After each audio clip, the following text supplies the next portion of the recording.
Good morning. Good morning. I feel like it's kind of towards me. You have to move back, remember? It's sunny and I don't like having my sunglasses on when I vlog, but I have to. So we just finished a segment. Not that that's important. It's always important. Everything we do is important, isn't it? So important. We went out Saturday night. It's so good. This is big. It's hilarious. We went out Saturday night, and for some reason, I have to put my sunglasses on. The conversation ended up, well, for some reason, it always does, ended up around sex. Okay. And what happened during this conversation for us? We created a new theory. It was like an epiphany, right? I know that we all think it. Okay? I know that relationship experts know it. It's classic. But for the average mom, what we're about to talk about and what we've kind of figured out, yes, you're gonna sit there and be like, oh my gosh. Or maybe you won't be. You'll be like, that's what my partner does to me. Well, we'll talk about both sides. Okay, let us know if that you cannot relate to what we're talking about. If you can relate, we know. Okay, here we go. In every relationship, there is the hunter and the prey. Or the hunted. It's kind of the same. I like Yes. the hunter and the hunted. Really? Well, yeah, it's realistic. So the prey is realistic. the theory is, you know what it feels like, that ladies. in each relationship, very rarely are you both sexually on the same page. Or especially when aggressive. especially when you become a mom. The last thing you want to do is like get buck wild in bed after a long day and put an effort in. I mean, and it's not just about not wanting to do it. It's really just the phenomenon of that there is a hunter and a hunted. You know what I mean? So it doesn't mean that the hunted doesn't want to do it, but it means the hunted is it doesn't go out seeking it. Doesn't go out smelling if it comes, it's fine, but it's not. So here's what we started to talk about. It was actually really funny because as the hunted, we in our relationships are the hunted. We have the tips of how to escape the hunter.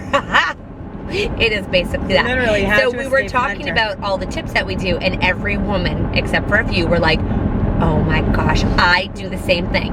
So first thing, there was a new one that I heard, and it's like when you hear it, you're like, so true. So the first one is you run the clock. What does running the clock mean?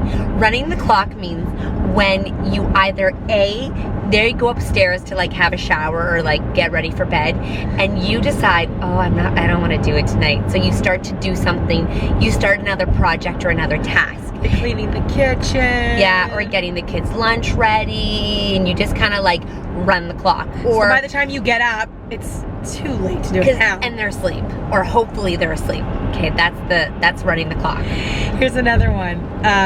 So you're sitting there, the two of you, and you're kind of like, you know that he's still got that. You can feel his hunter sexual vibe, energy. right? And let's say, so then what you do is you quickly go like, oh honey, what do you want to watch on TV? So you put something on that he likes, like sports or something like that, right? Is that my idea? Yeah. And then you go like, oh gosh, I think I'm just gonna go upstairs, like get ready for bed, have a bath, or I'm just gonna go upstairs. Oh, this is what I do. I just go upstairs and read my magazine, right? While you finish this game. Whoa, this game looks exciting. Make sure you watch this. Holy, okay, see you upstairs. When they get upstairs, you're out. You hear them walking up the stairs. You throw that book down. You turn off the light. You're asleep. Don't move. Don't move. Don't breathe. Yeah. And then they walk in like, and then you roll over and you kind of make a big production. And you do a sleeping breathing. Like, don't be silent. Yeah. Sleeping breathing's a little bit heavier. Yes. Like, you got to do that. That was a big relatable one. The third one that people do. The 10-day period. I still have it. Oh, meanwhile, you were done like 5 days ago. The 10-day period.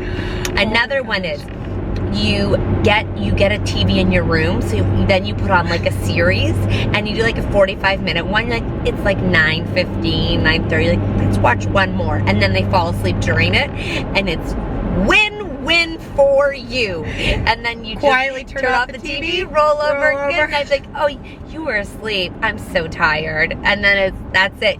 Make sure that on this one they don't get a nap and rejuice themselves. Don't give them that power nap.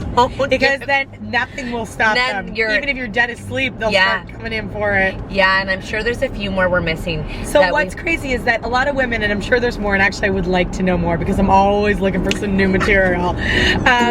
If you can't relate to what we're saying right now, Good for you. Good for you. No. you. Think about it. You're probably A hunter. You are the hunter. Watch your partner. Watch your and husband. see how they run the clock. Because I bet they're running the clock He's somewhere. running the clock. Maybe not though. Really? Yeah. Okay. There's always one. Please let us know. We would die to hear from any of you. Oh gosh, I almost peed my pants that night. That was a good one. Good night. Good night. Good morning.